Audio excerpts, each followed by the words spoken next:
The use of electrical appliances such as refrigerator and washing machines and other items have increased in every household. It has become a necessity, but when these appliances breaks down, it is up to few engineers and mechanics who knows how to fix them. Breaking gender stereotype,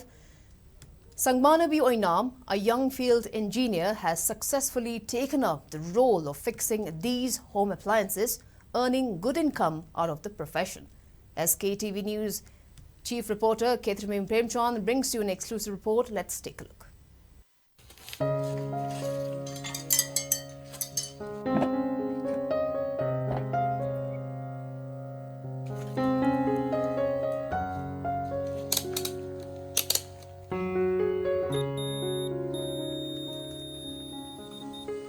Sangbanabi Oinam, who hails from Maharavi village in Imphal West District, took a 3-month skill development course in 2019 when she was studying in 12th standard. Then she joined JCRE Home Solution as a field engineer while also pursuing her graduation. With the skills she has acquired from the training program, Sangbanabi Oinam started electrical appliances for homes as side hustles alongside her job in JCRE Solution.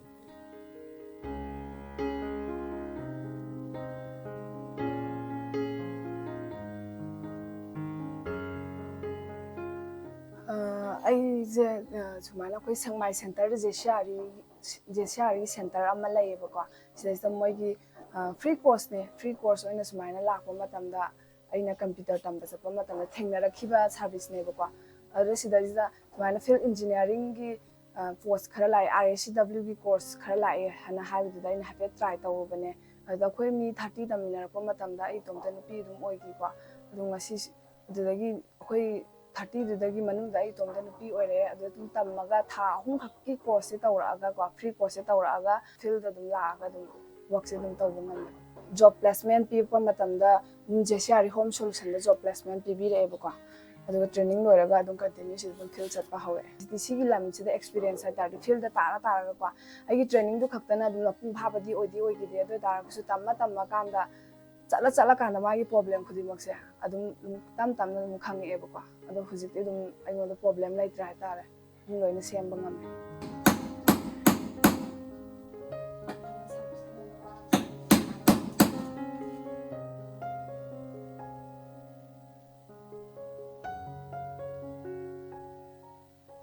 She has now completed 6 years in this profession and visits about 6 residences on daily basis to fix electrical appliances including refrigerator and washing machines. By pursuing the profession, she is supporting her family and also bearing expenses for her brother's education.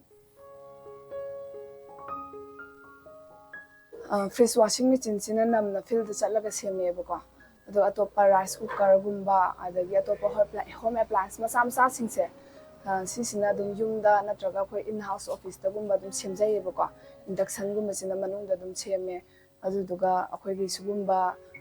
achaw ba haitare puthok pusinda na tai cha da ba haitare koi miro lejada ba adu puthok pusinda na tai cha da ba singjina yumda chalaga seme sumaina motor gumba sinba khopasi oi taraga di nongmada ahum gumba di sapangame aduna taba to problem gumba oi taraga di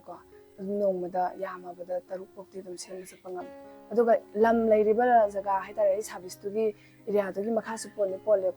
jaga ja fet nangna boy taraga di Imphal area gumba oi taraga di aina taruk gumba di sapangame nongmada tha da 30,000 di dum leng da bita di lai sat ni office ki na mo office ki tongan gre 45,000 gumba di tha da dum la na di khal adu baba na gari driver ne local gari driver ne mama na sum yumda ingol koiraga laye aduga aina sum yumgi namna aina sum yum pujaiye na dum inaw na pala tamba khopa tawda aigi phangai bi sensina dum mateng pange aina dum nam na dum tawe haitare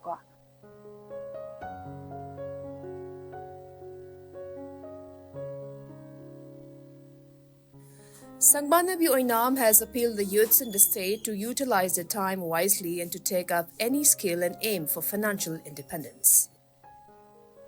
aina lairiba skill khutimak se loina paisa tan ba yagani ba sengna taraga di koi hujiki youth matamna phone na yam anghalle ana phone je pai ga dawne hujikan gi I pau se khanga dawne elat lai ga dawne sa da adu phone yam thina game sana ra di oi ai ta sengna taraga di ꯅꯧꯅꯁꯨ ꯁꯨꯝ ꯊꯕꯛ ꯇꯧꯔꯛꯄꯒꯤ ꯍꯧꯅꯕꯤ ꯑꯩ ꯐꯣꯟꯁꯦ ꯄꯥꯏꯕꯁꯦ ꯃꯇꯝ ꯀꯌꯥ ꯐꯪꯗꯦꯀꯣ ꯑꯩ ꯄꯨꯡꯈꯥꯏ ꯍꯥꯏꯕꯁꯦ ꯑꯩꯉꯣꯟꯗ ꯌꯥꯝ ꯚꯦꯂꯨ ꯂꯩꯕ ꯃꯇꯝꯅꯦꯅ ꯈꯟꯖꯩꯌꯦꯕꯀꯣ ꯁꯦꯡꯅ ꯍꯥꯏꯇꯥꯔꯗꯤ ꯃꯇꯝꯁꯦ ꯌꯥꯝ ꯊꯤ ꯄꯥꯝꯃꯨꯏꯌꯦ ꯑꯗꯨꯛꯀꯤ ꯃꯇꯤꯛ ꯍꯥꯏꯕ ꯉꯝꯗꯕ ꯊꯕꯛ ꯃꯌꯥꯝ ꯑꯃ ꯂꯩꯈ꯭ꯔꯦ ꯁꯤꯗꯩꯁꯤꯗ ꯃꯥꯏ ꯑꯣꯟꯁꯤꯜꯍꯟꯅꯤꯡꯉꯦ ꯀꯣ ꯑꯩꯗꯤ ꯌꯨꯝꯗ ꯁꯤ ꯈꯛꯇ ꯅꯠꯇꯅ ꯌꯨꯝꯗꯁꯨ ꯑꯩ ꯂꯩ ꯆꯥꯔ ꯀꯩꯀꯩ ꯊꯥꯔꯒ ꯑꯗꯨꯁꯨ ꯑꯗꯨꯝ ꯌꯣꯜꯂꯦꯕ ꯁꯦꯡꯅ ꯍꯥꯏꯇꯥꯔꯒꯗꯤꯀꯣ ꯏꯀꯅꯃꯤꯛꯁꯦ ꯁꯣꯟ ꯇꯥꯔꯗꯤ ꯑꯩꯈꯣꯏ ꯃꯅꯤꯄꯨꯔ ꯆꯥꯎꯈꯠꯂꯣꯏꯗꯣꯏꯅꯦ ꯑꯗꯨꯅ ꯌꯨꯠ ꯈꯨꯗꯤꯡꯃꯛꯀꯤ ꯌꯥꯝꯕ ꯌꯥꯝꯗꯕ ꯅꯣꯡꯃꯒꯤ ꯏꯟꯀꯝ ꯈꯔ ꯂꯥꯛꯅꯉꯥꯏꯗꯤ ꯑꯗꯨꯝ ꯍꯣꯠꯅꯅꯤꯡꯉꯦ. If we are diligent and dedicated to our work, we will achieve our success like Sangbanabi. The government has